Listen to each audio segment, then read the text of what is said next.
हाँ तो स्टूडेंट कैसे हो दोस्त अब देखिए अपने एक टॉपिक आता है एनएमआर स्पेक्ट्रोस्कोपी। इंस्ट्रूमेंटेशन पढ़ेंगे, प्रिंसिपल पढ़ेंगे, इसके बाद इसका क्या पढ़ेंगे, जनरल इंट्रोडक्शन पढ़ने के बाद एफटीएनएमआर स्पेक्ट्रोस्कोपी पढ़ेंगे। एनालिटिकल केमिस्ट्री का ये टॉपिक है। अब देखिए एनएमआर क्या होता है सर, न्यूक्लियर मैग्नेटिक रेजोनेंस। ये कैसे हो गए सर, न्यूक्लियर यानी न्यूक्लियस के कारण, और मैग्नेटिक यानी मैग्नेटिक फील्ड के कारण, और रेजोनेंस यानी जो अनुनाद आ जाता है। यानी क्या करते हैं, अपने पास कोई एटम होता है, उसको अपने रेडियो वेव दी, रेडियो वेव देने के बाद उसने एब्जॉर्ब की। एब्जॉर्ब होने के कारण जो उसके न्यूक्लियस में जो प्रोटॉन है, न्यूट्रॉन है, इलेक्ट्रॉन मार के चक्कर लगाता है, वो क्या करते हैं, अपने मैग्नेटिक फील्ड में चेंज कर लेते हैं, जिसके कारण जो रेजोनेंस उत्पन्न होता है उसे अपन एनएमआर रेजोनेंस या एनएमआर स्पेक्ट्रोस्कोपी कहते हैं इस स्पेक्ट्रम को। और क्या कहते हैं, न्यूक्लियस मैग्नेटिक रेजोनेंस कहते हैं। तो देखिए यहाँ पर एनएमआर स्पेक्ट्रोस्कोपी, इसमें लिखिए किसी एटम के न्यूक्लियस को जब रेडियो वेव दी जाती है तो वह स्ट्रॉन्ग मैग्नेटिक फील्ड में जो उसके बाहर होता है उसमें उस वेव को एब्जॉर्ब करता है। एब्जॉर्ब करने के बाद nuclear magnetic movement spin changes magnetic resonance, यानी ऑब्जर्व करने के बाद उसके न्यूक्लियर मैग्नेटिक मूवमेंट की स्पिन में चेंजेस होता है। जो चेंजेस होता है इसी प्रोसेस को अपन एनएमआर न्यूक्लियर मैग्नेटिक रेजोनेंस कहते हैं। तथा ऐसी स्पेक्ट्रोस्कोपी जिसमें एनएमआर का अध्ययन किया जाता है या स्टडी की जाती है, एनएमआर स्पेक्ट्रोस्कोपी में आपको जनरल इंट्रोडक्शन पता है, कोई मॉलिक्यूल एब्जॉर्ब करेगा फिर उसको एक्साइट करेगा। तो एब्जॉर्ब करना और एक्साइट करने से जो स्पेक्ट्रम बनता है उसे अपन क्या कहते हैं, स्पेक्ट्रोस्कोपी। ठीक है। अब देखिए यहाँ पर क्या हो जाएगा, जैसे एग्जांपल लेता हूं मैं, हाइड्रोजन 1H1, ये क्यों लिखा है, ये एनएमआर एक्टिव मॉलिक्यूल है स्टूडेंट, एनएमआर एक्टिव मॉलिक्यूल, क्योंकि इसके पास एक प्रोटॉन है एक न्यूट्रॉन है। ठीक है, इसी प्रकार से है इसके पास।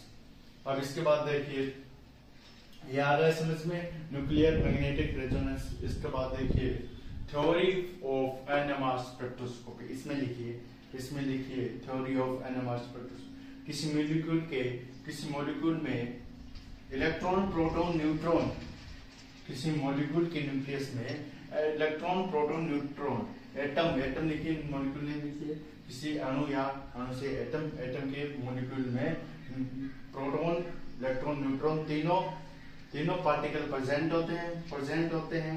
जब न्यूट्रॉन को, जो एक न्यूट्रल पार्टिकल है उसे चार्ज दिया जाता है तो वह particle spin magnetic field generate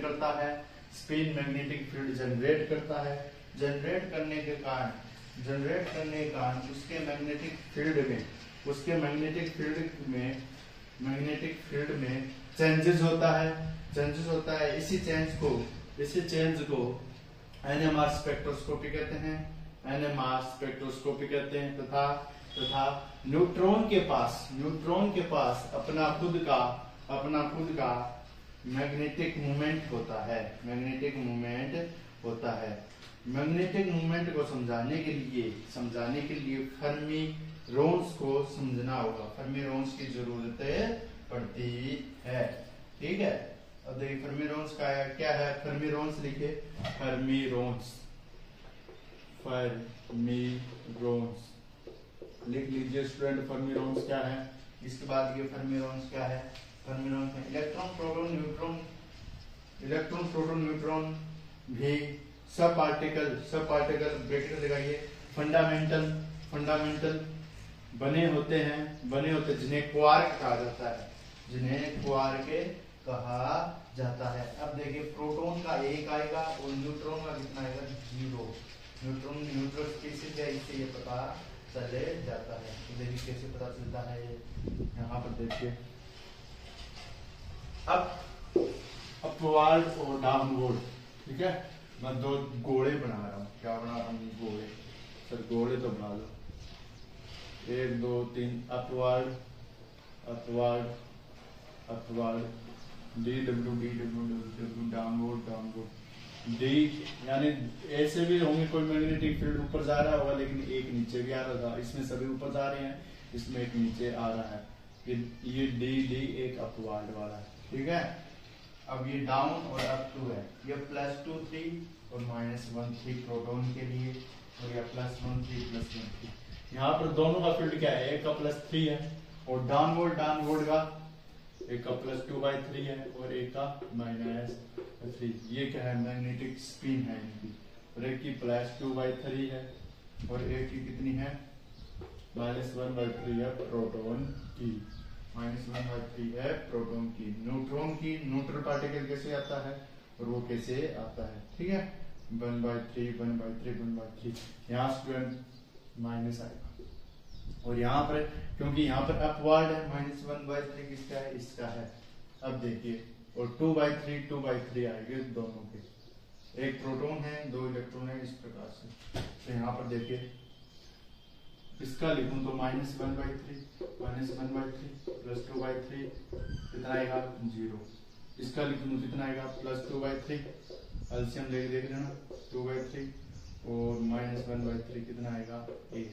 तो इससे पता चल रहा है प्रोटॉन क्या होता है, हमेशा न्यूट्रल नहीं होता। ये क्या होता है, चार्ज पार्टिकल है, एक होती है इसकी स्पिन मूवमेंट, और ये न्यूट्रॉन होता है, ये न्यूट्रॉन क्या होता है 0। ये फर्मियरॉन्स है, ठीक है, फर्मियरॉन्स सब पार्टिकल होते हैं, प्रोटॉन न्यूट्रॉन इलेक्ट्रॉन, इस प्रकार से ये बताता है। इसके बाद देखिए magnetic movement of nucleus, magnetic movement of nucleus, यहाँ पर देखिए मैग्नेटिक मूवमेंट ऑफ न्यूक्लियस, इसके लिए फॉर्मूला है। ये अभी तक तो ये थ्योरी चल रही है, लेकिन फॉर्मूला अगर अपन नहीं लिख के आएगा अपन को क्या नहीं मिलेंगे, नंबर नहीं मिलेंगे।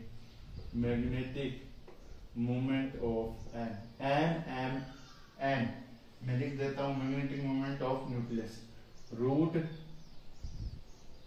√I 2I + 1 h/2π, Planck constant है ये 2π, इस प्रकार से ये फॉर्मूला आता है। एक होता है स्पिन मल्टीप्लिसिटी फर्मियरॉन्स, स्पिन मल्टीप्लिसिटी फर्मियरॉन्स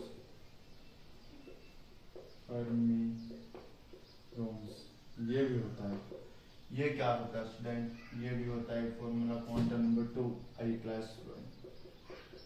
ये होता है एक स्पिन मल्टीप्लिसिटी होता है 2s + 1, जो आपके मैग्नेटिक मूवमेंट की दिशा बताएगा, +1 -1 +2 -2। अब इसमें देखिए इस फॉर्मूले में और ये देखिए इस फॉर्मूले में ये फर्मियरॉन्स का मान देखिए। अगर मैं क्या करूं, माना I = +12, मतलब ऑर्बिटल कैसी है, ऐसी है, ठीक है, इलेक्ट्रॉन ऊपर की तरफ है, और -12 का मतलब इलेक्ट्रॉन नीचे की तरफ है। तो +12 मान लिया तो यहाँ पर कितना आएगा 2 × +12 +1, तो कितना आ जाएगा 2/2। अब देखिए कितना आएगा 2/2, 1 + 1 2, कितने आगे 2 का मतलब क्या हुआ, यहाँ पर 2 होंगे सर, एक तो 0 एक +1, इस प्रकार से 2 पार्टिकल संभव है। अब इसके बाद में I बराबर -12 मान लूं तो क्या होगा 2 × -2 +1, तो यहाँ -1 +1 सब 0 आ जाएगा, 0 आ जाएगा, 2 2 -1 0 आ जाएगा। अगर मैं 1 मानूं तो कितना आता है 2 + 1 3, सर 3 आ जाएगा, 3 में 3 पार्टिकल संभव होंगे, फिर -1 0 +1। ये होते हैं इनके क्या मैग्नेटिक मूवमेंट निकालने। H क्या है, प्लांक कांस्टेंट है, I क्या है, मैग्नेटिक मूवमेंट है, ठीक है, मैग्नेटिक मूवमेंट ऑफ न्यूक्लियस है। ये आ गया। इसके बाद स्पिन न्यूक्लियस नंबर, ठीक है, स्पिन न्यूक्लियस नंबर ये है I क्या, spin nucleus number, spin nucleus number यानी जो स्पिन कर रहा है न्यूक्लियस उसके नंबर है ये आई। तो आई लिखिए, स्पिन न्यूक्लियस नंबर में लिखिए किसी एटम का एनएमआर एक्टिव, किसी एटम का एनएमआर एक्टिव होना या ना होना उसके न्यूक्लियस में प्रेजेंट प्रोटॉन न्यूट्रॉन पर डिपेंड करता है, प्रोटॉन व न्यूट्रॉन पर डिपेंड करता है। इसके बाद में एक चार्ट बनाएंगे, वो बता देंगे कौन सा चार्ट आएगा। इसके बाद और लिखिए, जब न्यूक्लियस को एक्सटर्नल मैग्नेटिक फील्ड, जब न्यूक्लियस को एक्सटर्नल मैग्नेटिक फील्ड में रखा जाता है तब उसका मैग्नेटिक मूवमेंट होता है, वो एक चुंबक की तरह व्यवहार करता है सेम डायरेक्शन में। अगर हम स्पिन देखें तो एक्सटर्नल मैग्नेटिक मूवमेंट वो ऐड करते ही स्पिन, जो न्यूक्लियर स्पिन होती है वो दो तरीकों से देखी जा सकती है। बता देता हूं मैं किस प्रकार से, ये क्या कहना चाहता है और इसने लिखा क्या, मैग्नेटिक मूवमेंट की तरह व्यवहार करेगा जब इसको एक्सटर्नल मैग्नेटिक फील्ड दे दिया जाएगा। बता देता हूँ, देख लीजिए। एक तो ये है, एक बात अपने को पता है, हमेशा नॉर्थ पोल से जाती है साउथ पोल से निकलती है, नॉर्थ पोल में रंगा जाता है, सिस्टम जाता है, ठीक है। यहाँ पर अगर मैं इसको ऐसे कर रहा हूँ तो ये चुंबकीय किरणें हैं, ये कहाँ से आ रही, नॉर्थ पोल में, यहाँ पर साउथ पोल बन गया। उल्टा भी हो सकता है, ठीक है, इस प्रकार से। एक तो ये है, एक ये दे दिया मैंने, एक मैंने क्या किया, यहाँ पर एन पोल है, यहाँ पर एस है, जहाँ पर एन होगा वहां पर एस नहीं हो जाता, तो यहाँ पर क्या आएगा, एन पोल आएगा, यहाँ पर एस पोल आएगा, ठीक है।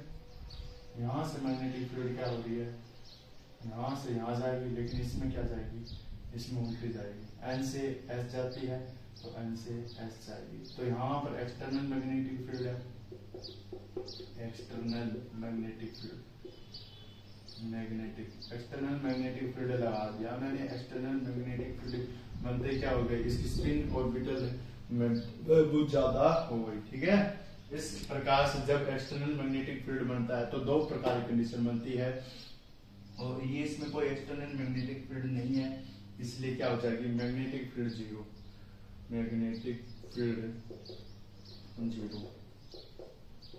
और इसकी मैग्नेटिक फील्ड क्या होगी, और इसकी क्या होगी, नहीं होगी।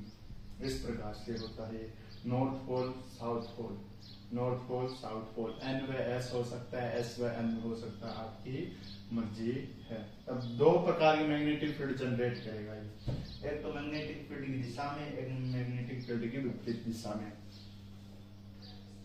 दो प्रकार की मैग्नेटिक फील्ड करेगा। मैग्नेटिक फील्ड सेम डायरेक्शन, ये आपके BSc first year third year में भी है, ये इसका क्या है, एमएससी में भी है। तो यहाँ पर इंट्रोडक्शन प्रिंसिपल है वो तो होगा मेन, लेकिन मैं इसको समझा देता हूँ ताकि आपकी दिक्कत ना आए। यहाँ पर होता है अल्फा, और सेम डायरेक्शन में है, और सेम डायरेक्शन में नहीं है, अपोजिट डायरेक्शन, तब क्या आएगा, तब आएगा बीटा। क्या आता है स्टूडेंट, बीटा। तो ये अपने को क्या करना है, याद रखना है। अब इसके बाद देखिए मैग्नेटिक फील्ड बता देता हूँ, और ये कैसे लिखा जा सकता है ये भी बता देता हूँ। कहाँ अल्फा लिखना है, कहाँ बीटा लिखना है। जैसे हाइड्रोजन को मान के लिखूं, यहाँ पर मैंने क्या किया, एक पार्टिकल बनाया, एक टर्म है, यहाँ ये बनाया। ये बनाने के बाद क्या होगा, इसकी मैग्नेटिक फील्ड ऊपर है, इन सभी की दिशा में ऊपर है, तो एच नोट लिख दें। तो इसमें क्या हो जाएगा, अल्फा है क्योंकि ये सब सेम डायरेक्शन में है, विपरीत डायरेक्शन वाला कर्व आएगा। एक इसकी मैग्नेटिक फील्ड इधर है, लेकिन इसकी मैग्नेटिक फील्ड नीचे होगी, बीटा है सर ये, और यहाँ पर एच नोट है, और ये एच नोट है, ये है। अब देखिए, अतः प्रोटॉन को फ्लिप करने की फ्रीक्वेंसी इस प्रकार है। प्रोटॉन को फ्लिप करने की फ्रीक्वेंसी, क्या है, फ्लिप फ्रीक्वेंसी यानी फ्लिप करने की आवृत्ति होती है, वो 2h note, 2 mu h note, daily 2 mu h note, daily 2 mu h note. तो ये इस प्रकार से लिखी जा सकती है, लिख लीजिए, डेली यानी डिफरेंस एनर्जी का E1/E2 का डेली 2 म्यू एच नोट, ये होता है इसका एच नोट। तो अपने पता चल गया हाइड्रोजन के लिए उपयोग कर रहे हैं। और E बराबर एच न्यू, E बराबर H new, H Planck constant, V frequency number mu है ये, ठीक है। एच प्लांक कांस्टेंट,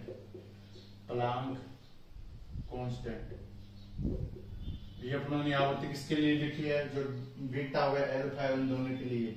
अब इसके बाद जब अपने लिखते हैं तो स्पिन क्वांटम नंबर हो गया, प्लांक कांस्टेंट हो गया, फ्रीक्वेंसी होगी और म्यू बराबर, तो इस v का मान रखते हैं तो क्या होता है, ये v का मान जो h न्यू है, e की जगह ये h न्यू रखते हैं तो क्या आता है 2 mu H note, 2 mu H note, इसकी जगह ये मान रखा और v का मान निकाला, कौन h आ जाएगा, h कट आ जाएगा ना, h कट आ जाएगा 2 h नोट अपॉन 2 पाई, तो आ जाएगा 2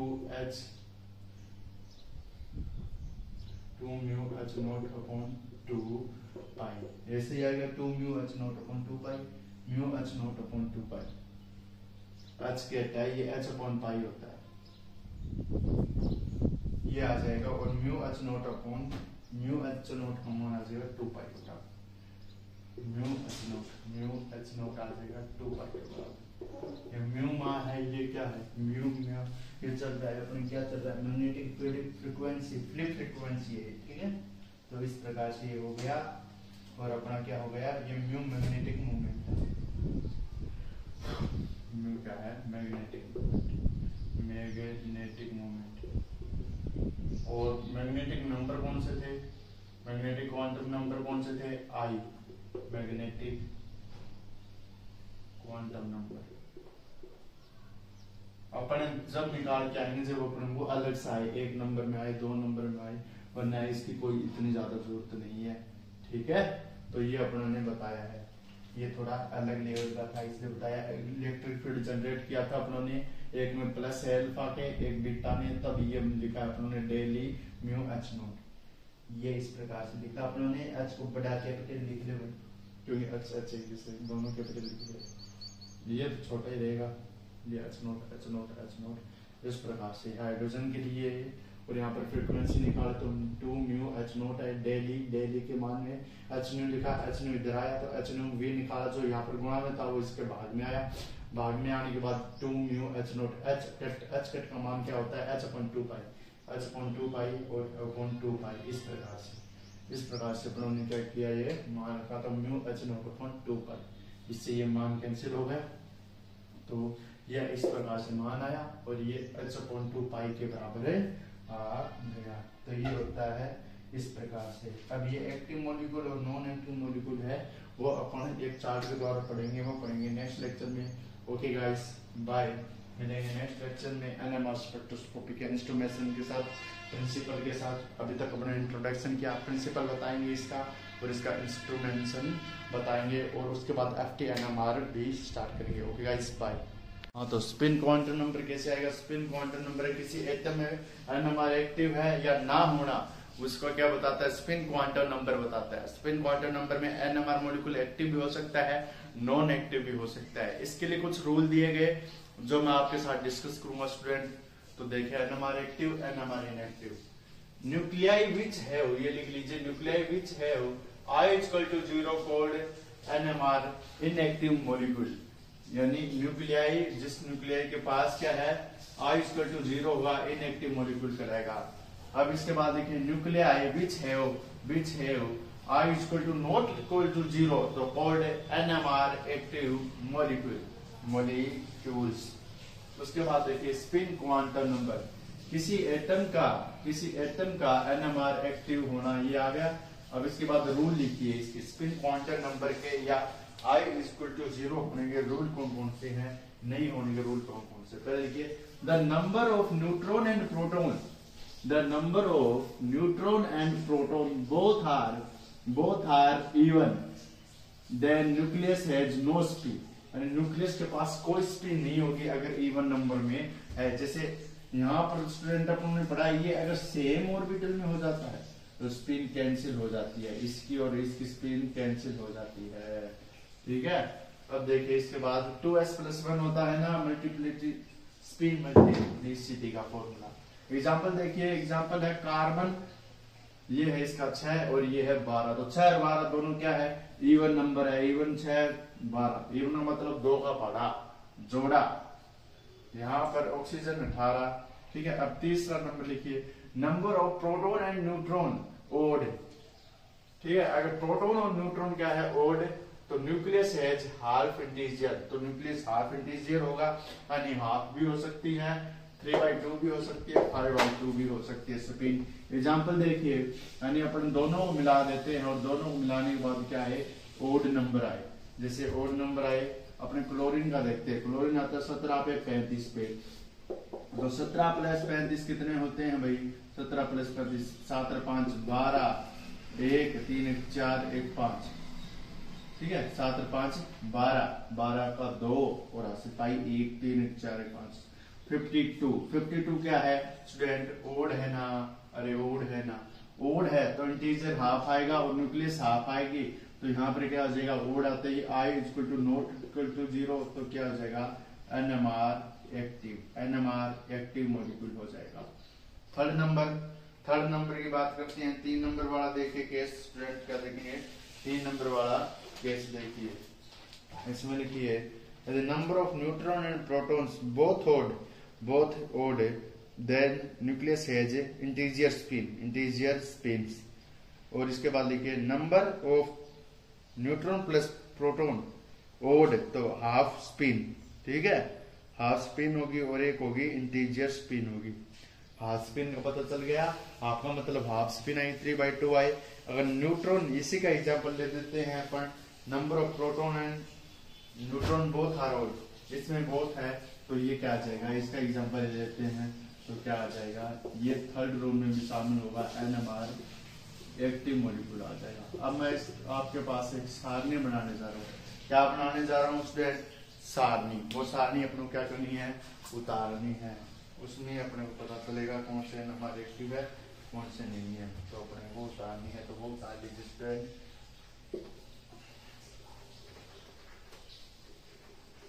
इम्पोर्टेंट है, अभी ये यूनिट को मैंने इंट्रोडक्शन दिया स्टूडेंट, तो यहाँ पर अपने कुछ भी ऐसा समझे काम का नहीं है फिलहाल, तो इंट्रोडक्शन काम का है, और जो अपने MSc में है वो काम का होगा। इस नेक्स्ट लेक्चर में ये इंट्रोडक्शन देना बेसिक बहुत ही इम्पोर्टेंट था। NMR मॉलिक्यूल क्या होता है, किस प्रकार से होता है। तो देखिए सारणी, देखिए स्टूडेंट किस प्रकार से होगी, कुछ मॉलिक्यूल की बना। हाँ तो स्टूडेंट अब देखिए एक सारणी पॉसिबल को अलाउडेड स्पिन की, न्यूक्लियाई है ये स्पिन क्वांटम नंबर है, ये 2I+1 है जो फॉर्मूला है। ठीक है, स्पिन क्वांटम नंबर का, स्पिन क्वांटम नंबर देखिए, यहाँ पर देखिए मैंने रूल लगाया उसमें 1 यानी 1 का मतलब यहाँ पर इवन है, दोनों इवन नहीं ओड है, इसलिए हाफ स्पिन आ गई। ठीक है, हाफ का मतलब है एक इलेक्ट्रॉन है, जो एक इलेक्ट्रॉन होता है वो हाफ का होता है। ठीक है, 2s+1 में। अब इसके बाद में आता है 1s2, यहाँ पर एक तो इवन है एक ओड है, इसके लिए क्या आ गया, 1 आ गया। अब ये है इसके लिए 0, क्योंकि दोनों क्या हो, जब इवन हो तो 0।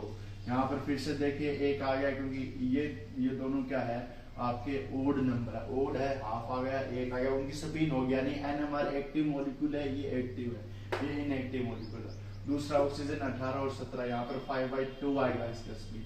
ठीक है, अब इसके बाद फ्लोरीन बात करते हैं, दोनों क्या है ओड नंबर है, तो हाफ स्पिन आ गया, इसमें भी ओड है, हाफ आ गया, यहाँ 3/2 आ गया, यानी इसकी ज्यादा होगी हाफ से, क्योंकि ये दोनों क्या, इन दोनों का योग करके देखे, योग करेंगे तब योग आएगा इस प्रकार से। और इसका योग करके देख ले, 16 और 21 कितने होते हैं भाई, 16 और 21 6 और 1 7, और ये कितने होते हैं 3 1 4 47, इसका भी क्या आता है वो रहता है। ये आ गए स्पिन वाले। अब ये मान कैसे आए, 2I+1, यहाँ पर मान रहे हाफ धरेंगे तो कितना आएगा 2 आएगा, 2 से 2 कैंसिल हो जाएगा, 2 आएगा। यहाँ पर 3 आएगा, यहाँ पर 0 तो आना ही है, यहाँ पर 3, यहाँ पर 0, यहाँ पर 0। NMR active, NMR non active. तो ये हो गई अपनी उस लेक्चर की बात NMR की। अब इसके बाद NMR को स्टार्ट करेंगे, प्रिंसिपल पढ़ेंगे, इंस्ट्रूमेंट्स पढ़ेंगे, वो पढ़ेंगे नेक्स्ट लेक्चर में। तो गाइस मिलते हैं नेक्स्ट लेक्चर में, नेक्स्ट वीडियो के साथ अलग टॉपिक लेकर।